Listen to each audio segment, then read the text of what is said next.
Sekali lagi saya eh, diberi kesempatan untuk hari ini ya bicara di CPKK, calon pembimbing kelompok kecil. Teman-teman yang bisa on cam, saya berharap bisa on cam.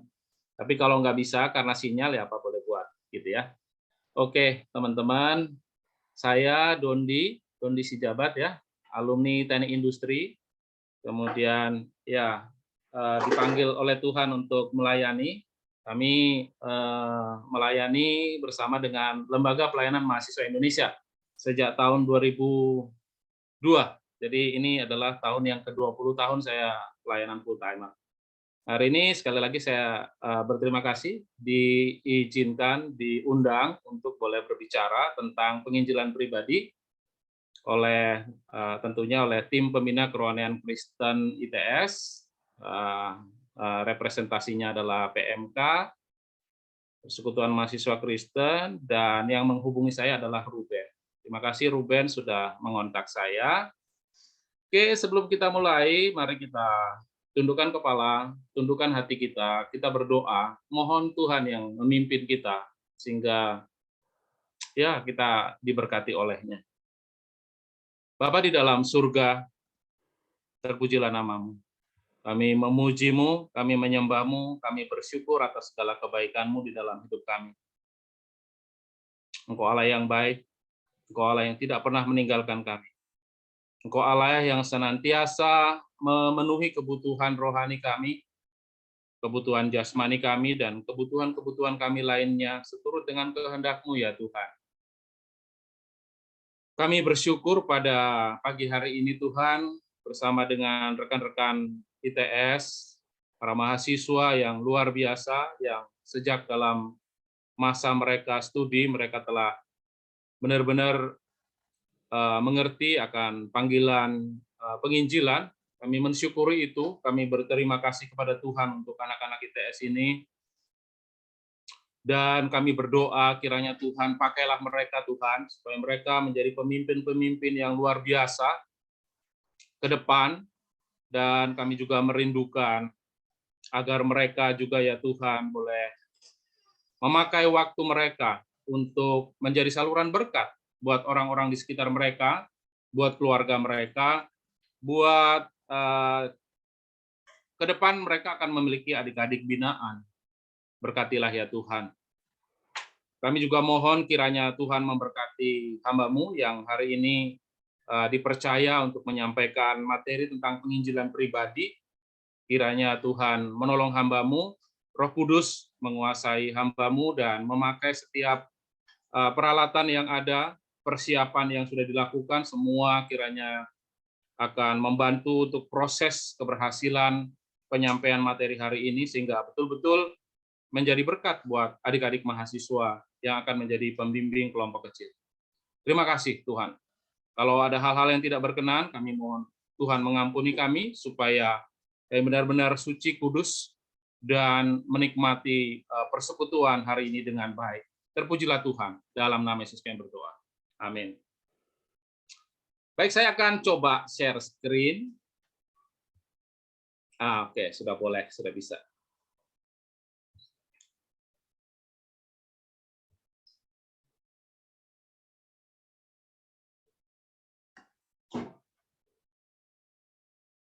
Saya berharap jika nanti dalam materi saya teman-teman belum paham atau ada yang dipertanyakan, boleh langsung ini ya, menyela.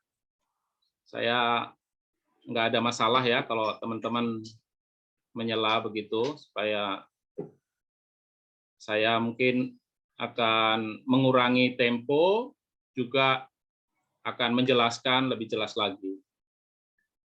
Oke, apakah PPT saya sudah muncul ya?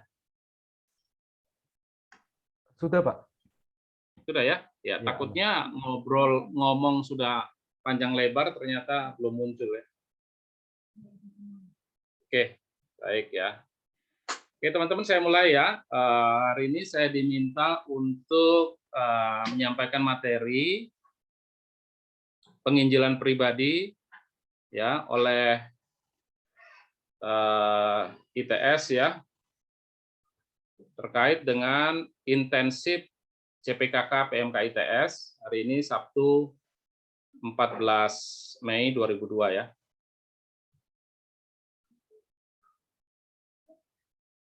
Oke, saya akan memulainya teman-teman dengan ayat firman Tuhan dulu ya, supaya kita juga jelas arahnya seperti apa, visi penginjilan pribadi seperti apa. Mari kita memulai dengan Matius pasal yang keempat, ayat yang ke-19. Ya. Matius 4 ayat yang ke-19, Yesus berkata kepada mereka, ya, mari ikutlah aku dan kamu akan kujadikan penjala manusia. Kita akan mencoba untuk mengeksposisi ayat ini ya, satu ayat ini ya, Matius 4 ayat yang ke-19. Yesus berkata kepada mereka, mari ikutlah aku dan kamu akan kujadikan penjala manusia. Matius 4 ayat 19. Ini ayat yang sangat terkenal ya. Oke. Supaya kita lebih jelas, mari kita lihat juga konteksnya. Matius 4 ayat 19 itu ada di mana? Yaitu ada di Matius 4 ayat 18 sampai 20 yang perikopnya berjudul Yesus memanggil murid-murid yang pertama. Ya. Supaya menjadi clear dulu. Nah, mari kita baca, sudah ada di layar, Matius 4, 18-20, ayat yang ke-18, dan ketika Yesus sedang berjalan menyusur Danau Galilea, ia melihat dua orang bersaudara, yaitu Simon yang disebut Petrus, dan Andreas, saudaranya. Mereka sedang menebarkan jala di danau sebab mereka penjala ikan. Yesus berkata kepada mereka, mari ikutlah aku dan kamu akan kujadikan penjala manusia. Lalu mereka pun segera meninggalkan jalannya dan mengikuti dia. Ya. Nah, teman-teman yang dikasih oleh Tuhan, hari ini kita melihat bahwa ada Simon atau Petrus dan Andreas yang pada saat itu mereka sedang menangkap ikan. Karena mereka memang pada saat itu adalah penjala ikan. Mereka seorang nelayan. Tapi kemudian Yesus berkata kepada mereka di ayat yang ke-19, mari ikutlah aku dan kamu akan kujadikan penjala manusia. Ayat 19 ini memang pendek ya, tapi kalau kita coba eksposisi ternyata kaya ayat ini. Coba kita lihat ya, apa aja yang bisa kita lihat dari ayat yang ke-19 ini. Matius 4:19 berkata, Yesus berkata kepada mereka, mari ikutlah aku dan kamu akan kujadikan penjala manusia. Mari kita coba lihat kata mari. Ya. Ada paling tidak 3 panggilan, teman-teman ya. Bagi kita sebagai anak-anak Tuhan, kita mengalami 3 panggilan. Panggilan itu apa saja? Yang pertama, mari. Apa itu mari? Mari adalah panggilan untuk mengikuti Yesus. Di panggilan awal. Saya percaya ini teman-teman yang sudah punya hati untuk menjadi CPKK ini pasti sudah mengalami terlebih dahulu ya panggilan mengikuti Yesus.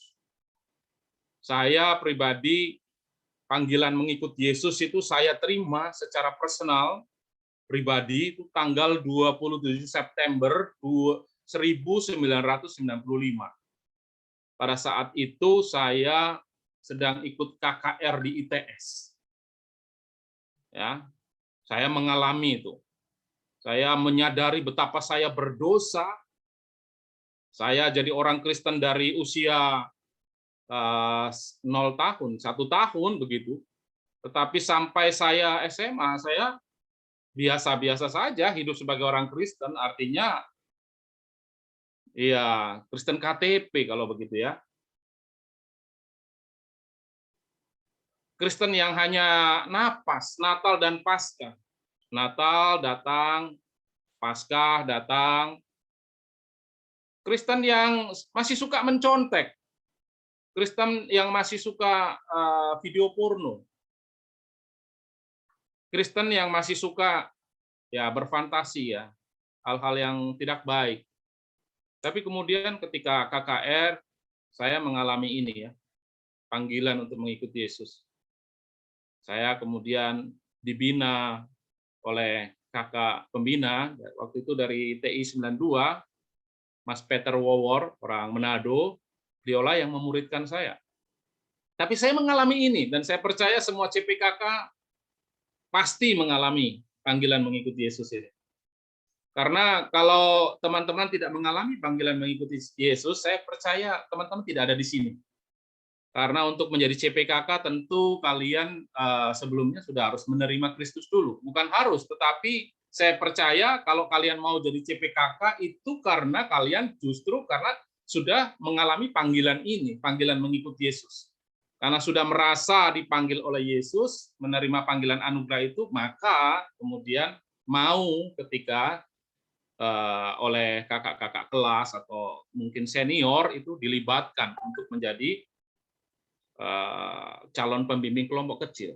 Nah ini teman-teman, saya memotivasi kawan-kawan untuk mencatat ya, kapan itu peristiwa panggilan mengikuti Yesus itu. Kalau saya sih masih ingat ya, 27 September 1995. Itulah proses kelahiran baru saya. Nah yang kedua, kita lewati kata mari kita lihat frase selanjutnya, ikutlah aku. Apa yang mau dijelaskan dari ayat ikutlah aku? Ternyata, teman-teman yang dikasih Tuhan, kita mengalami juga panggilan yang kedua. Ikutlah aku, artinya ini adalah panggilan untuk mengalami transformasi diri. Mengapa saya katakan kita perlu mengalami transformasi diri? Iya, karena kita diundang oleh Kristus untuk mari, ikutlah aku. Ikut aku. Berarti ikut pribadi yang mengajak. Berarti kita harus seperti yang mengajak. Yang mengajak kita adalah Kristus. Ikutlah aku. Maka hidup kita mau tidak mau harus menyerupai Kristus. Itu sebabnya ini dikatakan sebagai panggilan mengalami transformasi diri. Apa itu transformasi diri? Tentu perubahan hidup yang kemudian menjadi seperti Kristus. Jadi Kristus-Kristus kecil, ya. Christian, ya. Christ in someone, follower of Jesus. Kristen pertama kali di Antioquia untuk menggambarkan orang-orang atau pribadi-pribadi Kristus-Kristus kecil. Jadi seperti itu. Jadi ya kita harus seperti guru kita. Nah, jadi panggilan kedua adalah kita diminta untuk mengalami transformasi diri. Nah, saya nggak tahu nih teman-teman sudah mengalami perubahan hidup macam apa saja. Ya, kalau saya sih mengalami banyak perubahan. Dari yang minderan, ya, sekarang mulailah ya punya kepercayaan diri karena Tuhan, karena identitas saya di dalam Tuhan. Dari yang suka nyontek ketika kuliah, ketika sekolah, kemarin saya katakan di persekutuan Jumat, TK aja saya barangkali udah mulai nyontek itu. SD itu udah ahli sekali. Tapi setelah kuliah, setelah menerima Kristus, setelah dibina oleh kakak kelas saya, kemudian sedikit demi sedikit mengalami perubahan. Supaya nggak nyontek, saya usahakan untuk duduk di depan. Meskipun nanti ya nggak bisa toleh-toleh kiri kanan, gitu ya. Tapi ya nggak apa-apa, saya paksakan diri supaya saya mengalami perubahan dong. Masa nyontek terus gitu, ya. Dan sebagainya dan sebagainya. Banyak hal, ya. Kalau kita ceritain semua bentuk-bentuk transformasi diri kita, mungkin nanti materi kita nggak selesai. Tapi saya mengalami, dan saya percaya kawan-kawan juga mengalami. Kalau enggak mengalami, ya coba pikirkan perubahan hidup apa yang seharusnya terjadi dalam diri kita. Panggilan yang kedua, kawan-kawan, kita harus mengalami transformasi diri, perubahan hidup, perubahan diri. Panggilan yang pertama tadi adalah panggilan untuk mengikut Kristus. Sekarang transformasi diri. Panggilan yang pertama tadi adalah panggilan anugerah, percaya kepada Yesus pertama kali. Sekarang adalah panggilan untuk membenahi kehidupan kita. Kemudian selanjutnya, ikutlah aku tadi sudah, dan kemudian dikatakan, dan kamu akan kujadikan. Dari Matius 4:19, masih dari ayat yang sama. Yesus berkata kepada mereka, mari ikutlah aku dan kamu akan kujadikan penjala manusia. Ini panggilan yang ketiga, kawan-kawan. Kita masuk ke panggilan yang ketiga. Apa itu panggilan yang ketiga? Panggilan untuk mentransformasi orang lain. Karena dia katakan, kamu akan kujadikan. Kujadikan apa? Coba kita lihat tadi ya. Kujadikan penjala manusia. Berarti kita dipanggil untuk tidak hanya mentransformasi diri, karena kalau mentransformasi diri itu tadi poinnya adalah ikutlah aku. Tapi sekarang engkau akan kujadikan penjala manusia. Berarti kita dipanggil untuk mentransformasi orang lain. Nah, ini nanti kaitannya dengan penginjilan pribadi. Karena kita juga dipanggil untuk mentransformasi orang lain. Ini supaya clear dulu dari awal bahwa sesungguhnya kita mengalami 3 panggilan tadi. Nah, mari kawan-kawan, kita diajak oleh pribadi terbesar, teragung di seluruh jagat raya untuk mentransformasi orang lain. Tentunya bukan kita ya yang mentransformasi Roh Kudus, tapi kita alatnya untuk perubahan orang lain. Saya bersyukur ya, 20 tahun pelayanan, saya rasa ribuan orang sudah mendengar Yesus. Saya tidak tahu berapa ratus orang yang hidupnya diubahkan juga oleh karena Kristus melalui pelayanan saya, tetapi bukan itu menjadi sebuah kesombongan, tidak, tetapi saya bersyukur saja kalau saya dipakai oleh Tuhan untuk mentransformasi orang lain, untuk mengubah kehidupan orang lain. Dan saya percaya teman-teman juga akan senang kalau teman-teman berkomitmen untuk membantu menggenapkan amanat agung, membantu orang lain hidupnya diubahkan melalui transformasi ini, perubahan diri. Nah, kenapa penting bicara transformasi atau perubahan hidup, kawan-kawan? Karena transformasi yang saya maksudkan adalah transformasi yang menjadikan kita menjadi serupa Kristus. Perubahan hidup yang menjadi serupa dengan Kristus. Bicara tentang penginjilan pribadi, penginjilan tidak bisa lepas dengan pemuridan. Dan pemuridan tentu nggak bisa lepas dengan penginjilan. Itu sebabnya konteksnya harus ditempatkan pada posisi yang tepat, bahwa semua ini kita lakukan dalam rangka menjadi serupa Kristus. Transformasi itu artinya menjadi serupa Kristus. Nah, sekarang mungkin kita coba bertanya kepada diri sendiri, saya udah ngalami transformasi diri belum ya? Nah, transformasi itu kawan-kawan ditandai dengan, ya paling enggak ini menurut John Stott ya, dalam bukunya Radical Discipleship, itu ditandai dengan smile. Ya, smile. Jadi orang yang mengalami transformasi diri itu juga ya suka smile ya, tapi bukan mungkin bukan senyum-senyum sendiri di kamar gitu seorang diri, enggak ya, tapi smile. Apa itu smile? Nah, teman-teman bisa lihat ya di layar itu ya. Service, mission, incarnation, love, endurance.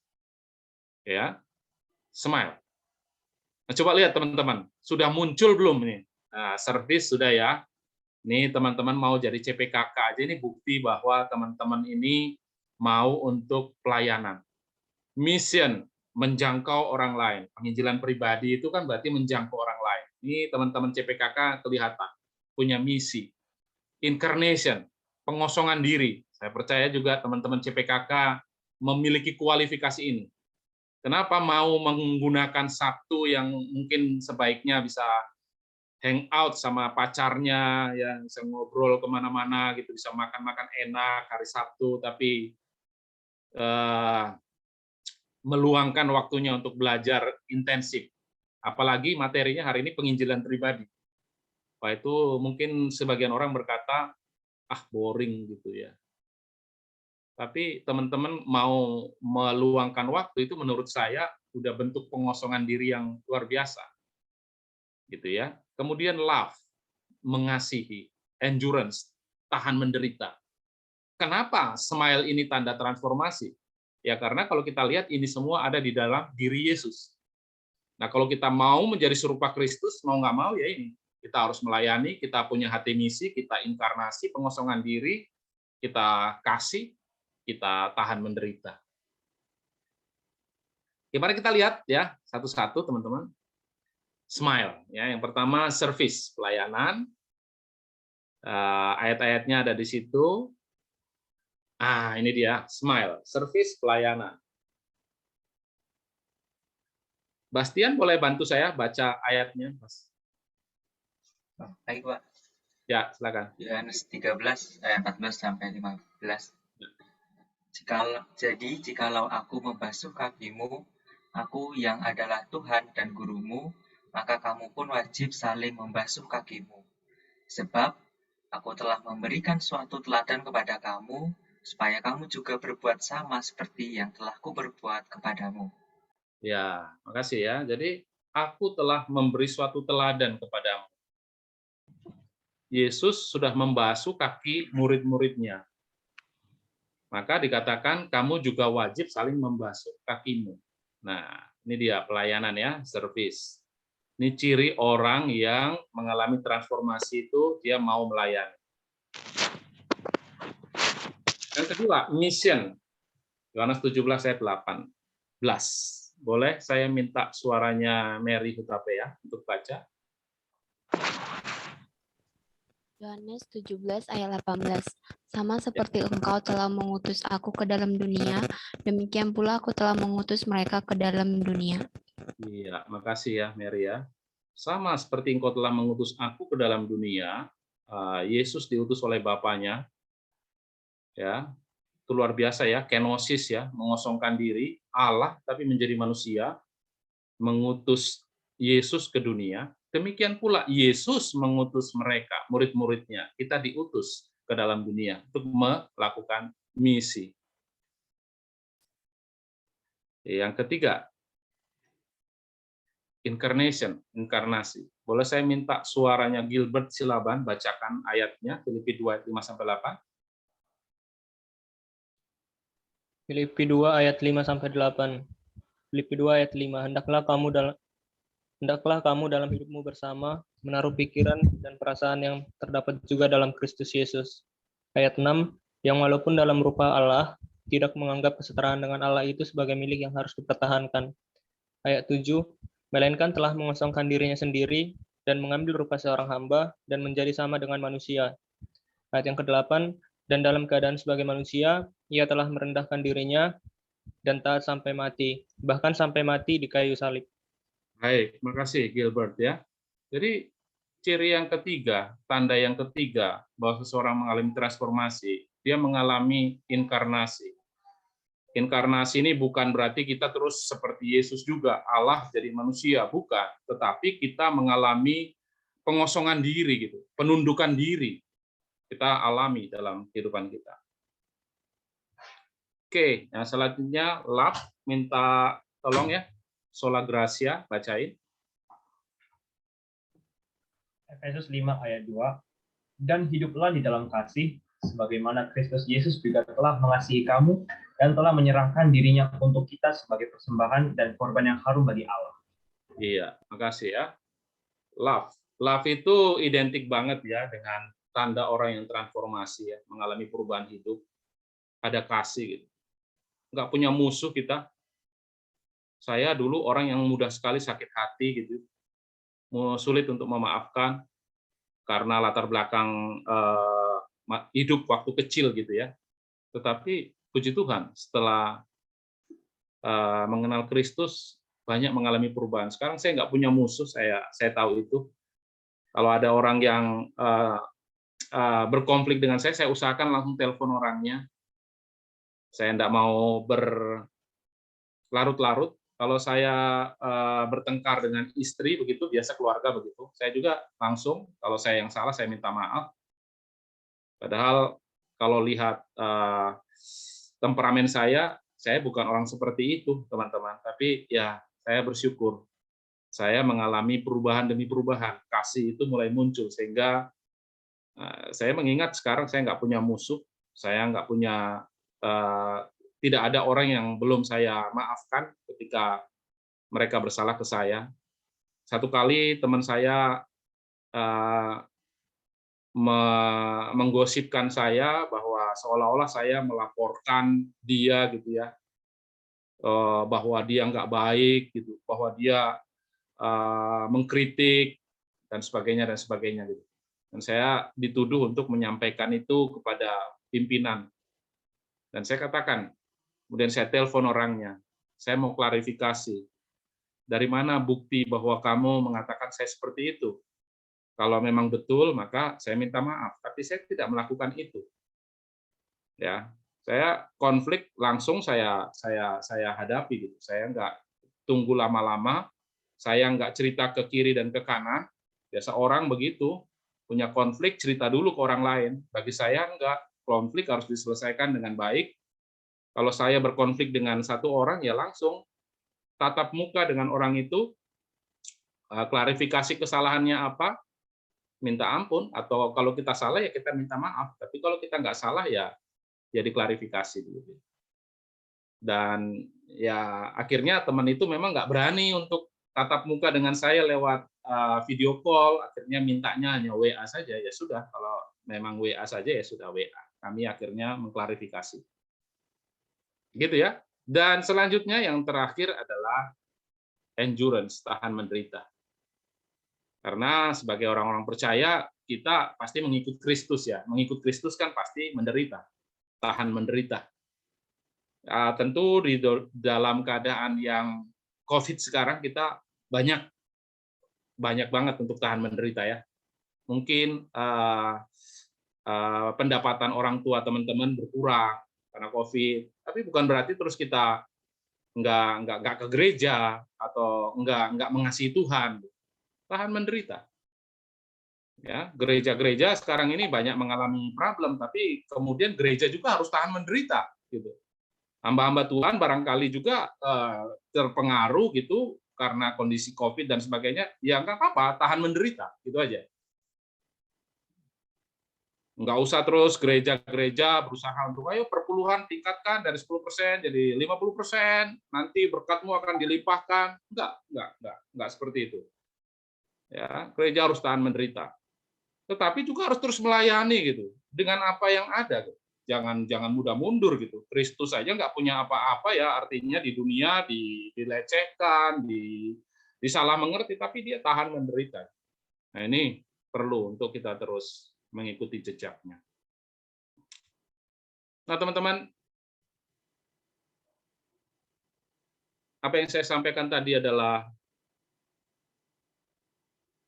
bagaimana kita sebagai calon pemimpin kelompok kecil seharusnya mengalami transformasi, mengalami perubahan hidup sebelum kita mengubah hidup adik-adik kita. Dan sebagai bukti bahwa teman-teman mengalami transformasi, perubahan hidup, harusnya teman-teman juga punya kerinduan untuk memberitakan kabar baik, penginjilan pribadi.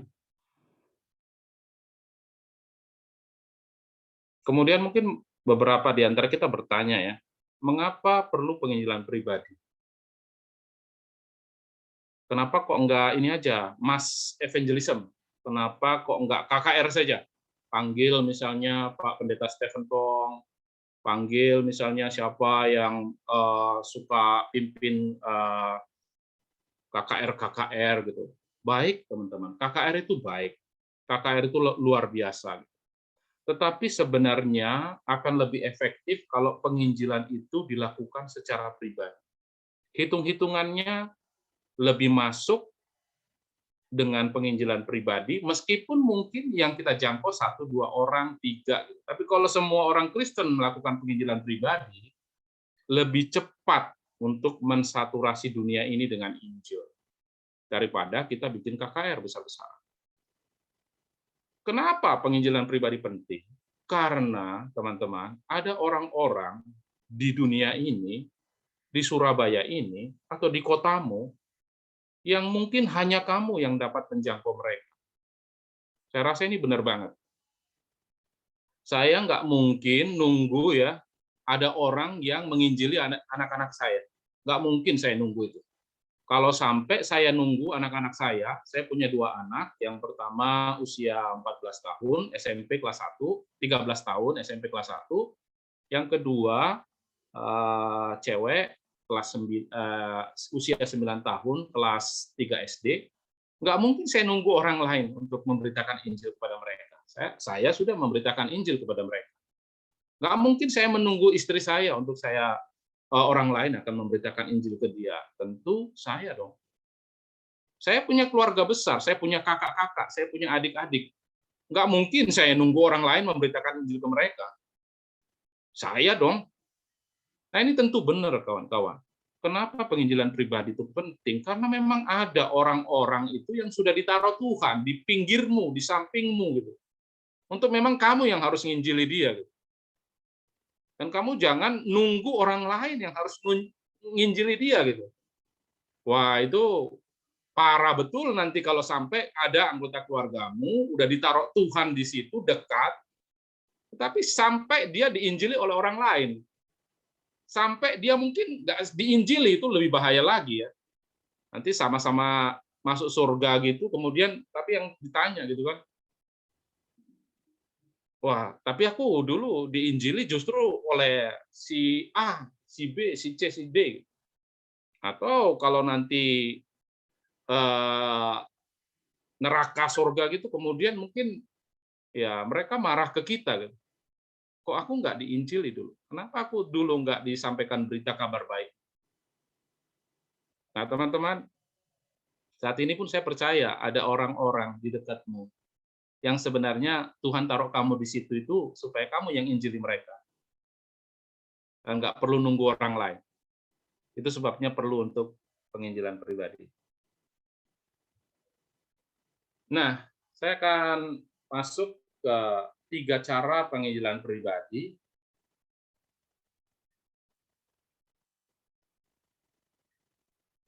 Boleh minta kesediaan Ginting untuk baca yang pertama, presensia, kehadiran. Oke, presensia, kehadiran. Kita perlu hadir dengan jati diri yang jelas setelah hidup dengan penuh integritas. Demikianlah hendaknya terangmu bercahaya di depan orang, supaya mereka melihat perbuatanmu yang baik dan memuliakan Bapamu yang di sorga. Ya, jadi cara pertama kita melakukan penginjilan pribadi adalah presensia, kehadiran kita. Saya sebagai orang tua untuk anak-anak dan juga suami, apakah kehadiran saya di keluarga itu mencerminkan kalau saya itu adalah Kristus kecil? Kalau saya ini adalah terang. Kalau enggak, ya pasti anak-anak saya akan enggak tertarik untuk tahu Yesus. Istri saya tidak tertarik untuk tahu Yesus. Tetangga saya tidak tertarik untuk tahu Yesus. Kalau saya hidup juga enggak benar, gitu. Kacau. Hidup seperti masa lalu saya. Gitu. Nah, presensia artinya kehadiran kita. Kehadiran teman-teman juga begitu dong harusnya. Kehadiran teman-teman itu mestinya jadi berkat buat teman-teman kuliah. Seatmate-mu, ya, classmate-mu, adik kelasmu, kan begitu.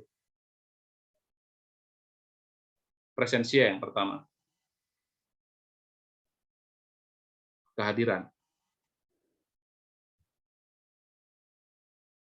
Kehadiran kita di tengah konteks haruslah menjadi berkat. Kita perlu membaur di tengah konteks, memahami dan dipahami sebagai bagian dari konteks setempat. Otentik, orisinal. Saya di dalam pemuritan dengan adik-adik di TS, saya menekankan ini, otentik. Saya berharap mereka tahu semua kelemahan-kelemahan saya, semua hal-hal apa saya bergumul, saya nggak pakai topeng, saya buka, ya. Dan saya juga berharap tahu mereka gitu, secara otentik. Saya nggak mau ada di antara mereka yang bahasa Jawanya itu nggih, boten kepanggih. Iya, tetapi sesungguhnya enggak. Berarti nggak otentik. Kalau enggak, ya enggak. Sorry Bang, sorry Pak, saya nggak mau PA. Oke, nggak apa-apa. Kenapa? Sibuk sekali ini. Banyak praktikum. Mana praktikumnya ditulis tangan lagi. Zaman begini masih tulis tangan. Tapi kan itu ada tujuannya. Gitu. Oke, nggak apa-apa. Cancel PA. Berapa kali saya sudah buat link Zoom, kami cancel. Hanya karena yang satu kemudian katakan, sorry Kak, aku tiba-tiba ada asistensi. Oke, cancel. Mungkin 3 kali link Zoom kali. Saya sudah buat, cancel. Tapi satu kali, oke Kak, bisa semua bisa. Oke, kasih. Otentik aja. Nah, ini yang belum otentik karena kami belum ketemuan secara onsite. Ini udah memungkinkan, tapi ya mudah-mudahan. Saya berharap kami bisa ketemuan secara onsite. Yang ketiga, kita harus dikenal mempunyai motivasi kasih yang tulus. Presensia, kehadiran kita. Yang kedua adalah proklamasi. Boleh minta tolong Ruben baca bagian ini ya, Ben? Iya Pak. Proklamasi, pemberitaan, kehadiran di tengah konteks tidaklah cukup. Firman Tuhan harus diberitakan karena iman timbul dari pendengaran. Pendengaran akan firman Kristus. Iya. Nah, banyak orang bilang kalau penginjilan pribadi itu cukup dengan presensia gitu, kehadiran saja. Contohnya, itu lihat Ibu Suster Teresa, Mother Teresa. Banyak orang percaya Yesus karena kehidupan Mother Teresa. Betul. Itu lihat Romo Mangun di Jogja, di Kalicode misalnya. Menolong orang-orang yang miskin. Banyak orang percaya Yesus. Betul. Ya. Tetapi ingat kawan-kawan, presensia sendiri nggak cukup kalau hanya lihat kebaikan kita. Pertanyaannya begini, umur kita udah berapa sekarang? Saya sekarang 47. Kalau hanya mengandalkan presensia,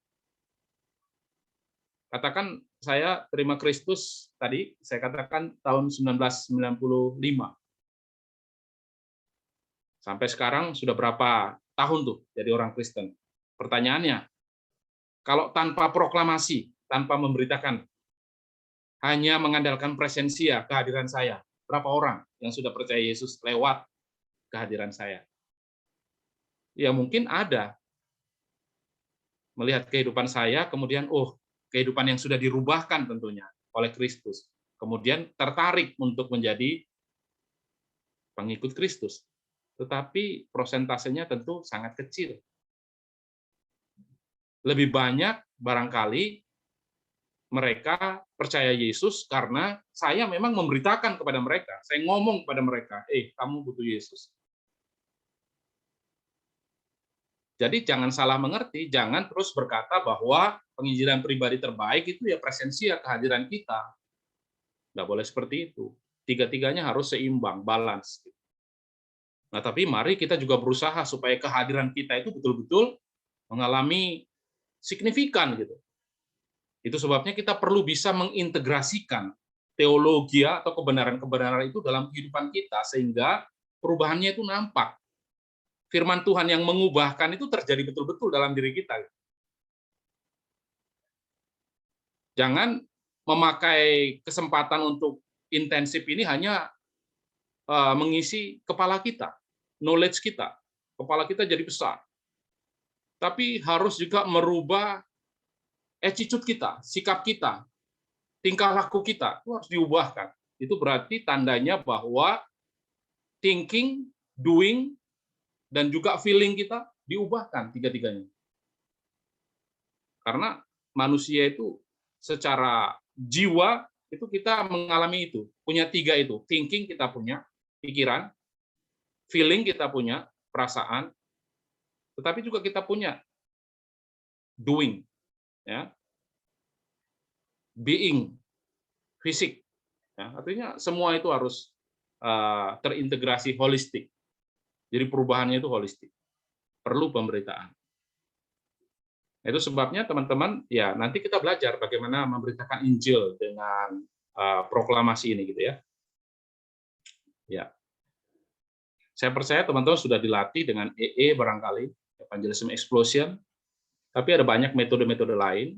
Seperti saya, biasanya saya menggunakan 4 hukum rohani, ya.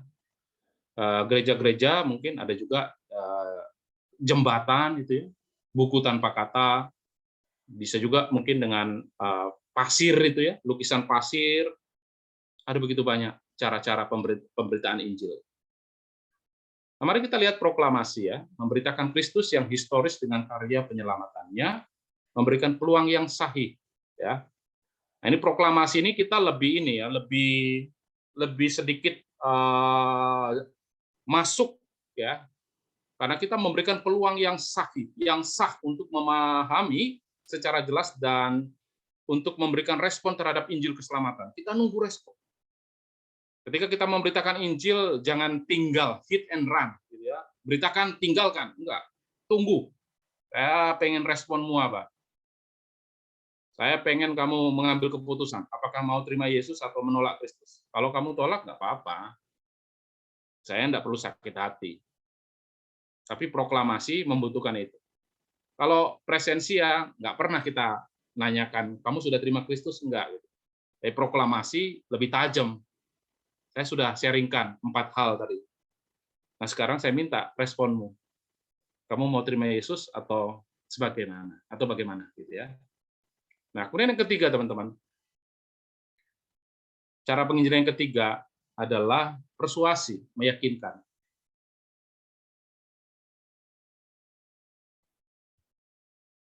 Gimana kita melakukan persuasi? Boleh minta kesediaan Androsa ya, bacakan yang bagian ini. Persuasi meyakinkan. Pemberitaan haruslah disampaikan dengan cara-cara yang dapat diterima oleh pendengar dan meyakinkan. Bagi orang-orang yang lemah, aku menjadi seperti orang yang lemah, supaya aku dapat menyelamatkan mereka yang lemah. Bagi semua orang aku telah menjadi segala-galanya, supaya aku sedapat mungkin memenangkan beberapa orang dari antara mereka. Iya, makasih ya Androsa ya. Jadi cara yang ketiga penginjilan pribadi adalah persuasi, persuasif, meyakinkan, membujuk, membujuk tapi dalam konteks yang bukan negatif ya, membujuk, membawa orang untuk ikut Kristus, gitu. Membujuk bukan membujuk dalam pengertian bahasa Jawa membujui, membohongi, bukan gitu. Tapi ya persuasif gitu, meyakinkan orang. Nah, di sini juga apologetika itu penting, kemudian pendekatan-pendekatan sosial gitu ya, memberi dukungan, memberi bantuan, itu model-model yang persuasif. Metode pendekatan pemberitaan haruslah memperhatikan sebuah nilai etika dan rambu-rambu budaya si penerima. Ya. Ngasih makanan ke tetangga, gitu ya. Opor waktu Lebaran, Natal bagi-bagi makanan ke tetangga kiri kanan, gitu ya. Gereja bagi-bagi Indomie misalnya, bagi-bagi beras ke tetangga. Itu model-model sosial evangelism, persuasif, meyakinkan. Karena mungkin saja ada orang yang berkata, percuma kamu cerita-cerita Yesus, pengampunan dosa, tapi tidak ada buktinya. Mana buktinya? Nggak meyakinkan. Bukti kasihmu itu mana? Nah, tapi ada orang kemudian yang melihat kalau dikasih sesuatu, ini terbukti bahwa kamu sudah mengasihi saya. Ada buktinya. Saya yakin sekarang ada model begitu. Metode pendekatan haruslah menimbulkan kerelaan untuk menerima berita, bukan terpaksa. Metode pemberitaan seharusnya kreatif dan dinamis. Ya, silakan teman-teman yang punya cara-cara kreatif yang dinamis, ya dibuat aja. Apalagi sekarang ini kan sistem online itu makin banyak cara-cara penginjilan yang semakin efektif, penginjilan yang semakin kreatif dan dinamis. Kalau teman-teman lihat di YouTube itu, saya paling sering itu adalah Yes He Is, ya, video-videonya bagus-bagus. Saya diberkati. Saya bukan orang Yes He Is, tapi saya nggak apa-apa. Saya suka untuk mempromosikan Yes He Is, karena banyak orang-orang yang non Kristen juga datang ke sana berkata saya diberkati lewat video-video ini. Seperti itu. Nah, sekarang kita teman-teman coba lihat pola pendekatan penginjilan pribadi. Kalau tadi apa tadi? Caranya gimana? Ada 3 cara tadi ya. Mudah-mudahan masih ingat ya. Pertama presensia, kehadiran. Yang kedua apa? Proklamasi, pemberitaan. Yang ketiga persuasi atau meyakinkan. Nah, sekarang mari kita coba lihat untuk pola pendekatan penginjilan pribadi seperti apa. Pola pendekatannya gimana sih yang bagus itu? Nah, yang pertama teman-teman itu harus menjawab kebutuhan pendengar. Kadang-kadang orang memberitakan kabar baik itu bukan ditolak, bukan karena orang itu nggak tertarik, tetapi hanya karena nggak sesuai dengan kebutuhan. Orang juga seringkali khotbah menyampaikan firman Tuhan, tapi nggak sesuai dengan kebutuhan. Bisa jadi. Gitu. Saya juga ngerasa kadang-kadang saya dapat tema gitu, tapi menurut saya nggak sesuai kebutuhan gitu. Saya tahu persis kalau mahasiswa ngundang, tentunya kan mereka punya kebutuhan. Kebutuhan mereka adalah ini. Gitu. Supaya cocok dengan kebutuhan. Nah, bicara tentang kebutuhan pendengar, teman-teman harus terbiasa dengan istilah felt need dan real need. Felt need itu apa? Felt need adalah kebutuhan yang dirasakan. Jadi, untuk menjawab kebutuhan pendengar, kita mulai dengan kebutuhan yang dirasakan. Misalnya ingin pintar, ingin kaya, seperti sekarang ini ya, dalam kondisi COVID seperti ini, orang sulit untuk dapetin uang, maka kebutuhan banyak orang itu apa? Aku pengen punya penghasilan, aku pengen kaya. Nah, teman-teman bisa masuk dulu dari isu itu, karena itu adalah felt need-nya. Kebutuhan yang dia kata dia rasa, menurut dia gitu. Kebutuhan yang dia rasakan. Dia memang nggak langsung mengatakan, nggak merasakan bahwa saya butuh juru selamat, saya butuh Yesus. Enggak. Dalam keadaan COVID begini mereka nggak bilang, aku butuh keselamatan, aku alone, aku sendirian. Enggak. Mereka bilang, aku butuh teman, aku nggak punya teman. Nah, itu felt need. Jadi masuklah dari sana. Tapi kemudian jangan berhenti di sana. Karena kalau cuma berhenti di sana, kita nggak memberitakan Injil. Kita hanya memenuhi kebutuhannya sesaat. Habis itu mungkin dia akan haus lagi. Ya kan?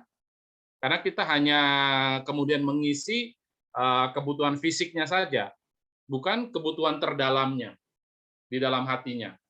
Nah, dari felt need kemudian teman-teman harus bisa pindah ke real need.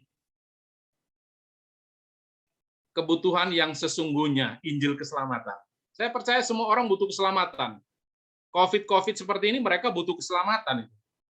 Tapi itu dibungkus dengan rapi oleh kebutuhan-kebutuhan yang lain, yang di luar. Butuh teman, butuh tambahan dana, butuh pinjaman, dan lain-lain sebagainya. Nah, masuklah mulai dari felt need-nya. Nah, coba sekarang kontekskan ke adik-adikmu ya, teman-teman ya. Coba sekarang kontekskan. Kalian CPKK, kalian bakal punya adik-adik binaan, adik-adik bimbing begitu. Nah, mulailah mendata apa sih felt need mereka. kebutuhan yang kira-kira kelihatan di permukaan, di surface itu apa, bukan di bagian kedalaman, tapi yang di luar. Oh, mereka ada yang merasa kayak gagal untuk beradaptasi dengan lingkungannya. Oh, mereka ada yang merasa alone, nggak punya teman. Jangan langsung masuk, kamu saya lihat alone. Kamu harus percaya Yesus dulu. Baru kamu nanti nggak alone, nggak merasa kesendirian. Jangan, kita masuk dulu dari kebutuhan dia. Well need-nya kita cukupi dulu. Ternyata kebutuhan mereka adalah uang kos-kosan. Ternyata bapaknya di kampung, kirimannya telat. Ini well need. Nggak mungkin langsung kita masuk, oke, yuk sekarang kita PA. Enggak lah, kita perlu kasih makan dulu. Dia sekarang butuh makan. Dia sekarang butuh minum, dia sekarang butuh bayar SPP. Itu file need-nya. Tapi jangan hanya fokus di file need-nya.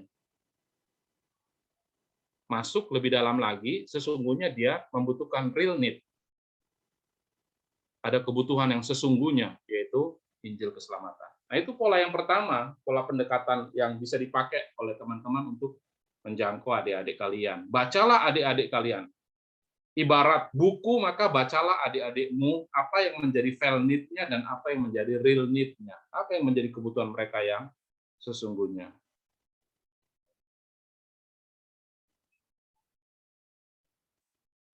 Ya. Pola pendekatan yang kedua, teman-teman, selain tadi adalah file need dan real need, yang kedua adalah kita harus mengerti pola pikir adik-adik kita, pola pikir pendengar kita. Paling enggak, kita mulai dari 3 hal ini. Ada sesuatu hal yang common ground, hal-hal yang umum, ya, kemudian masuk ke values, ini turun ke bawah. Yang selanjutnya paling inti atau core itu belief, kepercayaan. Jadi kalau teman-teman mau melakukan penginjilan pribadi ke adik-adik, mulailah dengan yang common ground, hal-hal yang disetujui bersama. Mulailah dengan hal-hal yang sederhana, cuaca, olahraga, sepak bola, bulu tangkis. Dek, kamu suka bulu tangkis, main bola tangkis yuk. Dek, kamu main bola, yuk main bola. Apalagi, Dek, kamu mau apa? Ya. Mulai dari yang common ground, hal-hal yang disepakati bersama. Setelah hal-hal yang bersama besar itu, kemudian masuk ke yang sifatnya values, nilai. Ya, nilai yang dianut. Komunikasi yang sudah terjalin dapat dilanjutkan dengan berbicara tentang nilai yang dianut. Misalnya, orang bilang bohong untuk kebaikan. Betul nggak, Dek? Ada bohong untuk kebaikan. Rasanya kok bohong itu bohong. Gitu. Tentang suap, tentang nyontek, tentang apa lagi? Ya, hal-hal yang sifatnya values lah, nilai kehidupan. Nah, terakhir sudah masuk di sana, jangan berhenti di sana. Lanjutkan ke hal yang belief, kepercayaan. Selanjutnya pembicaraan dilanjutkan dengan hal yang sangat sensitif, yaitu kepercayaan atau keyakinan. Dalam tahapan ini perlu menjaga keharmonisan komunikasi melalui kesabaran dalam mendengar. Nah, ini pola pendekatan yang kawan-kawan bisa lakukan untuk penginjilan pribadi. Mulai dari common ground, saya biasa kalau nongkrong di ITS ya, ketemu di kantin, ngobrol banyak. Misalnya musimnya musim sepak bola, ngobrol sepak bola. Siapa pemain bola favoritmu? Siapa klub terbaik yang kamu suka dan sebagainya. Ngobrol. Kemudian mulai pikir otak. Setelah saya baca suasana, situasi, cerita-ceritanya, dia sudah kayak nyaman dengan saya. Dia nggak kayak bertanya-tanya kepada saya, ini orang ternyata bukan mau menginjili saya gitu. Orang ini hanya mau berteman dengan saya, ngobrol dengan saya. Nah, mulai saya berpikir dengan smart, tapi juga mohon pimpinan Tuhan. Mulai saya bawa ke hal-hal yang values. Misalnya kemudian ada wasit yang atau juri yang bertindak nggak betul pada waktu itu, dan dia juga tahu, iya wasitnya nggak adil. Wasitnya kemarin itu memihak, dia berat sebelah. Nah ini udah mulai nih ya, tadi common ground udah mulai nih, values ya. Dari sesuatu yang diterima umum sekarang udah mulai sensitif nih, keadilan, mulai fairness, mulai bicara tentang seharusnya begini, seharusnya begitu. Oke, kemudian terus berdoa lagi, berpikir keras lagi, kemudian minta pimpinan Roh Kudus bagaimana, kemudian kamu sendiri pernah nggak membuat keputusan yang nggak adil? Atau kamu merasa diperlakukan tidak adil oleh orang lain? Nah, mulai masuk nih pribadi. Kemudian dia berkata, oh sering Kak, saya sering mendapat perlakuan nggak adil. Di keluarga Kak, saya seringkali mendapatkan perlakuan tidak adil. Bapak saya lebih memilih anak laki-lakinya Pak. Ya, anak laki-lakinya itu dihebat-hebatkan. Kebetulan dia masuk ITS, sementara saya swasta Kak. Jadi saya merasa nggak adil. Nah, mulailah kan, nih mulai bisa masuk kepercayaan. Oh berarti kamu membutuhkan penerimaan. Mulailah ya teman-teman bisa masuk ke pemberitaan Injil. Nah saya nggak mau berlama-lama di sana. Saya takut waktu saya habis, tetapi saya berharap teman-teman masih mengingat tadi 3 cara: presensia, kehadiran; yang kedua proklamasi, pemberitaan; yang ketiga persuasi, meyakinkan; kemudian bagaimana bentuknya, pola ininya, yaitu yang pertama tadi mulai dari felt need, kebutuhan-kebutuhan yang dirasakan, kemudian masuk ke real need, kebutuhan-kebutuhan yang sesungguhnya. Kemudian terus tadi saya menyampaikan juga tentang pola pikir pendengarnya, harus kita mulai dari sesuatu yang common ground, umum, masuk ke yang mulai ke tengah-tengah, nilai-nilai yang disepakati, dan masuk ke kepercayaan, belief. Disitulah kemudian teman-teman mendeliver, memberitakan Injil kepada mereka. Nah, tentu apa yang saya sampaikan ini alkitabiah, karena Yesus juga lakukan seperti itu ya teman-teman ya. Masih ingat cerita di Yohanes pasal 4? Mungkin teman-teman boleh buka ya, Yohanes pasal 4. Kalian baca Yohanes pasal 4. Sudah sering sih membaca Yohanes pasal 4. Oke, Yohanes pasal 4. Saya nggak akan bacakan semua, ya, tapi judulnya percakapan dengan perempuan Samaria. Yesus bercakap-cakap dengan perempuan Samaria. Coba perhatikan betapa Yesus melakukan penginjilan secara pribadi itu dengan pola yang seperti tadi, common ground. Ya, common ground-nya apa? Ya, di ayat yang ke-7 sampai 15, ya. Yesus bicara tentang air. Yesus siang-siang ke sumur, ke perigi di sana, bicara tentang air, sesuatu yang general, pekerjaan dan sebagainya, ya. Kemudian di ayat yang ke-16 sampai ayat yang ke-19, kemudian Yesus masuk, enggak terus bicara tentang air gitu. Dia enggak mau menghabiskan waktu bicara tentang air gitu. Karena tujuan dia ingin memberitakan Injil dong, bukan bicara tentang air. Tapi kemudian dari hal-hal yang common ground, dia masuk ke hal-hal yang values. Di ayat yang ke-16 sampai ayat yang ke-19, kata Yesus kepadanya, ini saya baca ayat yang ke-16, pergilah, panggillah suamimu dan datanglah ke sini. Kata perempuan itu, aku tidak mempunyai suami. Kata Yesus kepadanya, tepat katamu bahwa engkau tidak mempunyai suami, sebab engkau sudah mempunyai 5 suami, dan yang ada sekarang padamu bukanlah suamimu. Dalam hal ini engkau berkata benar. Kata perempuan itu kepadanya, Tuhan, nyata sekarang padaku bahwa engkau seorang nabi. Kelihatan ya, teman-teman ya. Yesus berpindah dari common ground, hal-hal yang umum bicara air, kok masuknya ternyata bicara tentang nilai keluarga, suami. Dia katakan nggak punya suami. Mulai terbongkar, mulai masuk ke hal-hal yang sifatnya values tadi. Dan nggak cukup di situ. Ini yang seringkali menjadi hambatan orang Kristen. Iyalah saya masuk sampai value saja, saya nggak berani tantang orang terima Yesus. Biar sajalah, berhenti aja di situ. Enggak, Yesus masuk ke belief, bicara tentang menyembah Allah yang benar, ayat 20 sampai 26. Dan kemudian kalau kita ngelihat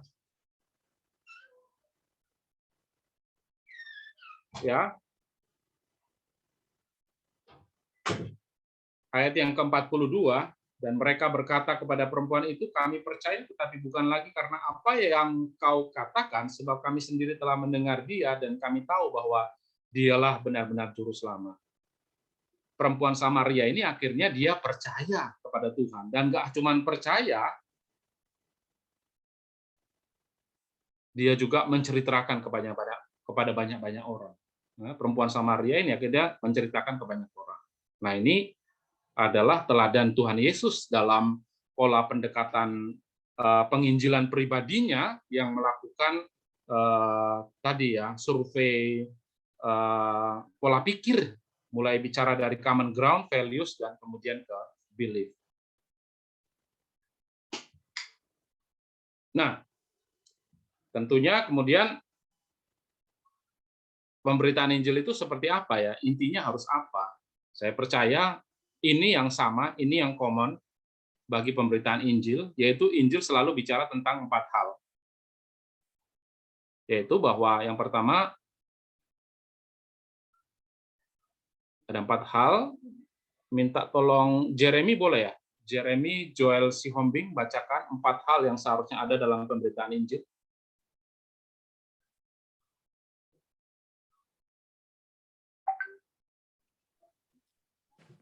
Cek sound, apakah suara saya terdengar? Ya, terdengar, silakan. Oke, baik. Inti pemberitaan seharusnya berpusat pada berita Injil. Bahwa Allah mengasihi manusia dan mempunyai rencana yang indah bagi hidup manusia. Bahwa semua manusia telah berdosa dan kehilangan kemuliaan Allah sehingga tidak dapat menikmati kasih dan rencana Allah itu, bahwa Yesus Kristus adalah satu-satunya jalan keselamatan yang disediakan Allah untuk semua umat manusia. Dan yang terakhir, bahwa diperlukan tindakan iman untuk menerima Yesus Kristus sebagai Tuhan dan Juru Selamat pribadi jika ingin menerima karunia keselamatan yang dijanjikan Allah. Baik, teman-teman. Jadi penginjilan pribadi, saya tahu teman-teman sudah dilatih dengan metode-metode lain, tetapi mereka masing-masing pola pendekatan atau pola pemberitaan Injil itu kesamaannya di sini, memberitakan 4 hal ini. Gitu ya. Saya stop screen di sini, saya ingin tunjukkan satu video, mudah-mudahan bisa terlihat ya.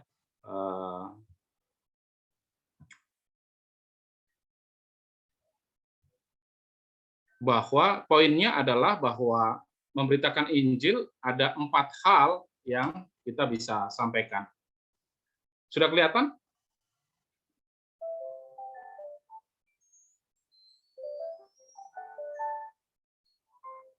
Apakah sudah kelihatan, teman-teman? Belum kelihatan, Pak. Masih belum. Ada hukum-hukum alam yang mengatur dunia tempat kita hidup. Sebentar. Seperti matahari terbenam.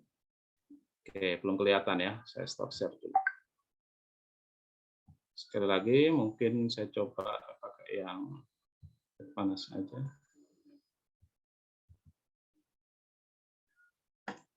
Sabar sebentar, teman-teman. Saya cari videonya. Bagian ini bicara tentang 4 hal yang biasanya orang lakukan untuk pemberitaan Injil tadi ya.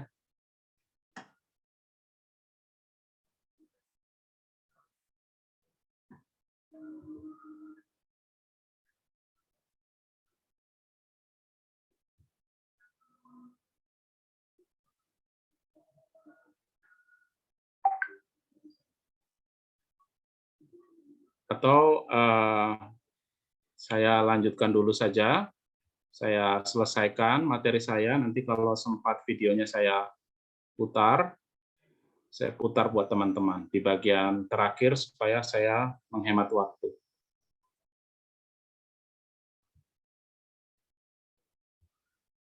Saya lanjutkan materi yang ada tadi.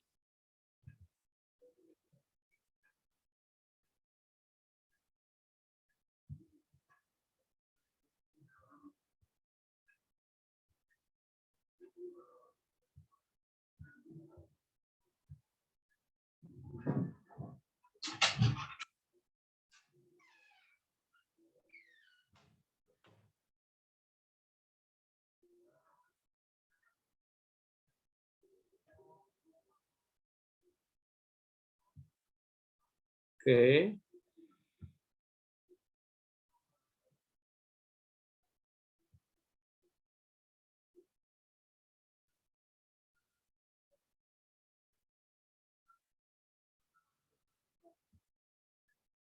Empat ini, oke. Ya, Michael Frost, teman-teman, menyarankan ada beberapa hal yang harus dilakukan sebagai the 5 habits of highly missional people. Ya. Bagian ini sudah kelihatan?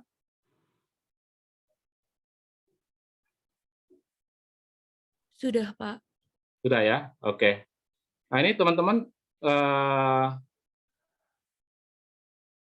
habit-habit apa yang diperlukan supaya kita menjadi pribadi yang menyenangkan lah, kira-kira kayak gitu ya, yang bisa mempengaruhi orang lain secara misi. Itu menurut Michael Frost itu ada beberapa, disingkat menjadi BELLS itu ya, BELLS. Apa itu BELLS? Pertama adalah bless, murah hati. Ya, kita perlu tampil menjadi pribadi yang murah hati kepada teman-teman kita, adik-adik kita, memberikan bantuan, ramah, dan sebagainya. Eat, ramah, suka menjamu. Ya biasa juga ya, kalau teman-teman punya kelebihan dana, saya rasa bagus juga kalau ajak mereka makan gitu. Tapi kalau nggak ada ya jangan dipaksain. Listen, dipimpin oleh Roh Kudus. Kemudian learn, belajar terus untuk menyerupai Kristus, dan kemudian send, misional ya, menjadi pribadi yang misional, yang bermisi. Nah, terakhir teman-teman, saya ingin sharing dari bukunya Purpose Driven Life, bukunya Pak Rick Warren. Ya, ketika Rick Warren, bapaknya yang bernama Jimmy sedang dalam keadaan sekarat karena kanker. Kita tahu sama-sama bahwa Jimmy ini adalah pendeta gereja baptis yang sudah 50 tahun menjadi pendeta. Kemudian beliau sudah mendirikan 150 gereja di desa, gereja-gereja kecil oleh Jimmy telah didirikan. Dia begitu getol memberitakan kabar baik, tapi kemudian di masa usianya yang sudah mulai tua, dia terkena kanker dan sudah sekarat ya, sudah hampir mati. Seringkali dia sudah bermimpi, mimpi-mimpi tentang pelayanannya dulu gitu ya. Dan ya tentunya Rick Warren dan istri selalu memperhatikan keberadaan beliau, melihat apa yang menjadi kebutuhannya. Suatu saat Jimmy entahkah itu bermimpi atau entahkah itu ngigau dan sebagainya karena sakitnya juga sudah semakin parah, dan dia berkata bolak-balik, saya ingin menyelamatkan satu lagi bagi Yesus. Saya mau menyelamatkan satu lagi bagi Yesus, satu lagi bagi Yesus. Dan itu dia ucapkan bukan 3 kali, 5 kali, bahkan hampir ratusan kali. Satu lagi bagi Yesus.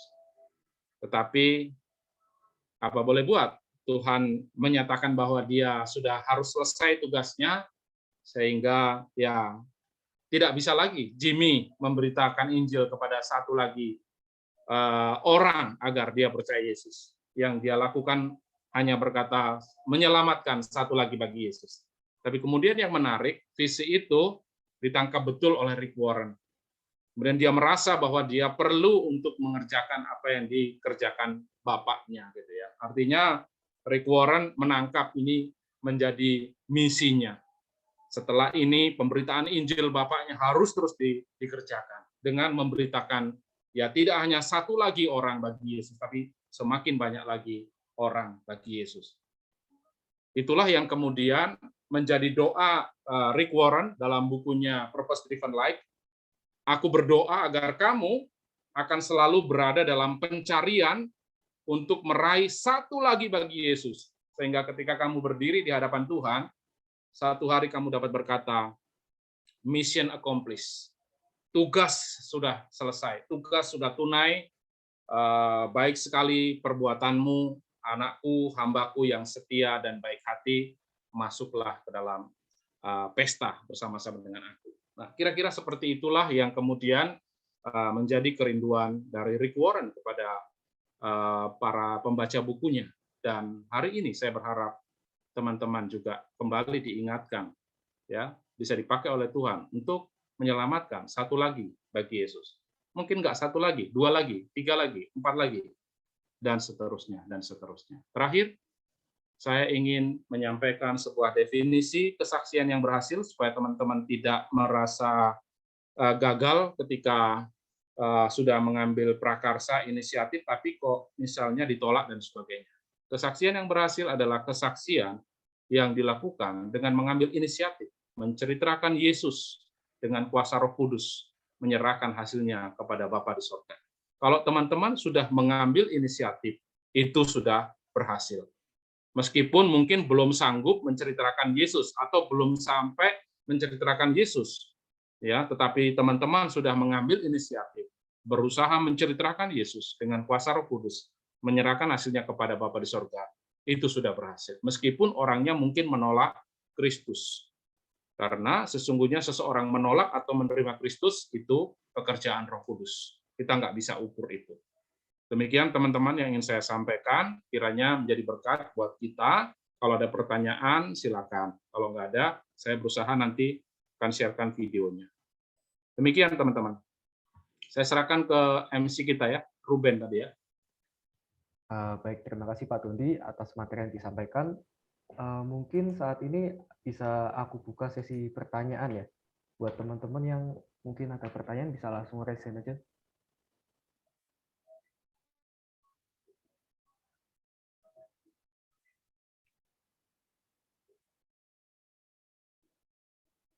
Oke, atau mungkin dari aku dulu deh Pak. Aku mau ada satu pertanyaan. Jadi tadi dari yang disampaikan Bapak tentang 5 Habits of Highly Missional People yang BELS itu, tadi kan ada yang misional ya Pak. Tapi maksudnya pribadi yang misional itu yang gimana ya Pak?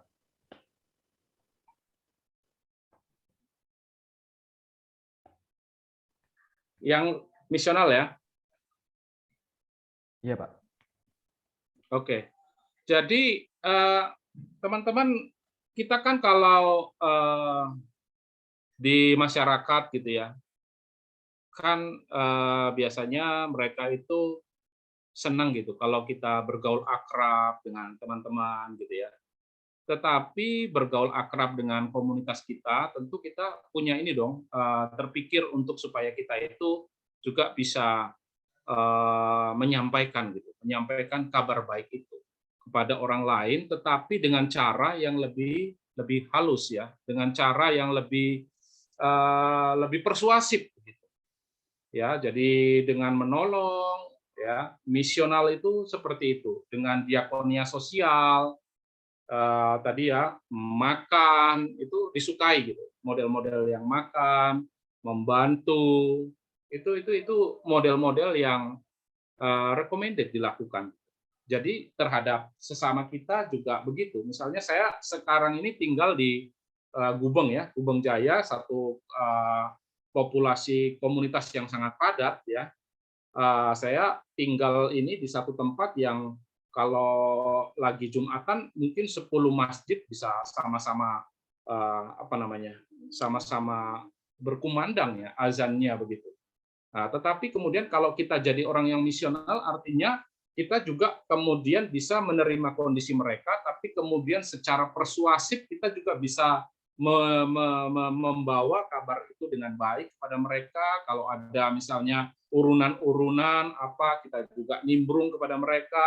menjadi berkat buat mereka. Kalau kendaraan kita dibutuhkan, kita bisa bantu. Itu sangat recommended sekali untuk komunitas-komunitas yang seperti itu. Dan itu sebenarnya menjadi kesaksian kita untuk orang-orang di sekitar kita. Jadi seperti itu, Ruben, menjadi pribadi yang misional. Nah, saya percaya juga di kampus bisa dilakukan ke adik-adik kita, gitu ya. Asistensi, ya kalau teman-teman bisa jadi asisten kan ada banyak orang yang bisa terlibat dengan teman-teman, gitu ya, dengan asistensi, dengan gaya hidup yang bagus, asistensi tapi tidak berusaha untuk terus supaya dia ralat ini revisi, tapi kita proporsional. Saya rasa itu juga gambaran orang yang bisa jadi misional. Kira-kira kayak gitu, Ruben. Oke Pak, baik Pak. Terima kasih atas jawabannya Pak. Ya. Oke, untuk teman-teman yang lain, apakah ada yang mau mengajukan pertanyaan? Ya, silakan ya teman-teman, kalau ada pertanyaan, nggak usah sungkan. Saya mumpung ada waktu, saya ingin berbagi buat kawan-kawan. Tapi kalau nggak ada ya nggak apa-apa juga gitu. Nanti materi bisa saya share ke Ruben, Ruben bisa bagi ke kawan-kawan kalau butuhkan. Baik Pak. Mungkin kita tunggu sampai 11:38 ya Pak? Ya. Oke. Silakan teman-teman kalau ada.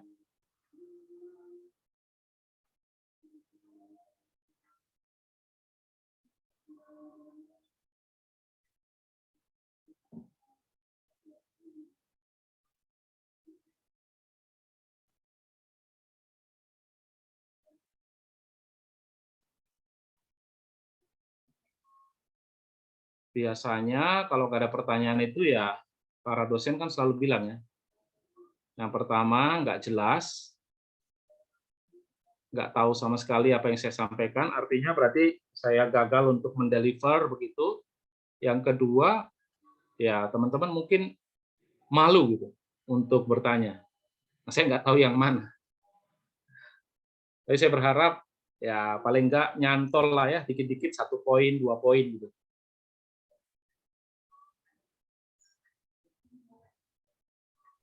Oke Pak, ini udah menunjukkan pukul 11:38, mungkin masih teman-teman belum ada pertanyaan. Nanti kalau misal teman-teman masih belum paham bisa melihat materinya lagi palingnya Pak. Ya, nanti saya share ke Ruben ya. Iya Pak, boleh Pak. Mungkin bisa ditutup dengan doa aja Pak. Baik, mari kita berdoa ya. Kita berdoa. Bapa dalam surga, terpuji namamu.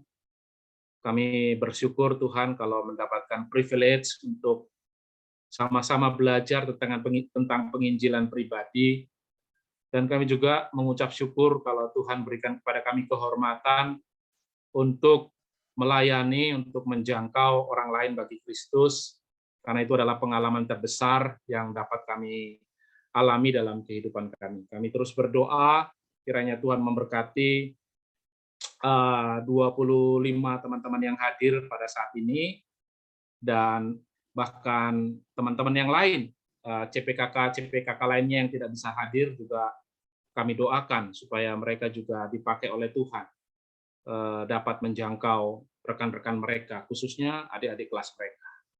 Terima kasih Tuhan, pakailah kami, dan biarlah hidup kami terus mempermuliakan nama-Mu. Ini doa kami, dalam nama Yesus kami berdoa dan mengucap syukur. Haleluya. Amin. Baik, terima kasih Pak Tondi atas telah berkenan menyediakan waktunya untuk hadir di intensif pada hari ini mengisi materi. Sama-sama Ruben, thank you. Oke, untuk teman-teman yang lain jangan live dulu ya teman-teman. Ini nanti ada pengumuman yang disampaikan Mas Afir. Oke, kalau gitu saya live boleh ya? Boleh Pak. Oke, thank you. Terima kasih Pak, thank you Pak. Terima kasih Pak. Yuk, sama-sama. Oke, nah buat teman-teman di sini masih pengumuman. Kemarin ada penugasan kan buat yang buat PJ itu ya. Nah itu detailnya hari ini ya, bisa. Terus juga ada penugasan lagi, tapi ini tentang eksposisi Alkitab. Jadi teman-teman bisa cari atau enggak mau istilahnya menafsirkan teks Alkitab mana aja, perikop mana aja, jadi satu perikop aja gitu ya, perikop, terserah mau nanti formatnya ada di link itu ya, di link cpkkart.co itu. Satu lembar aja, kalau satu lembar aja minimal, kalau lebih nggak apa-apa. Dan bebas, ayatnya bebas ya, perikopnya bebas gitu. Jadi eksekusi Alkitab. Itu aja, dan itu dikumpulin juga untuk Sabtu depan lagi. Tuh, ada yang mau bertanya tentang penugasannya?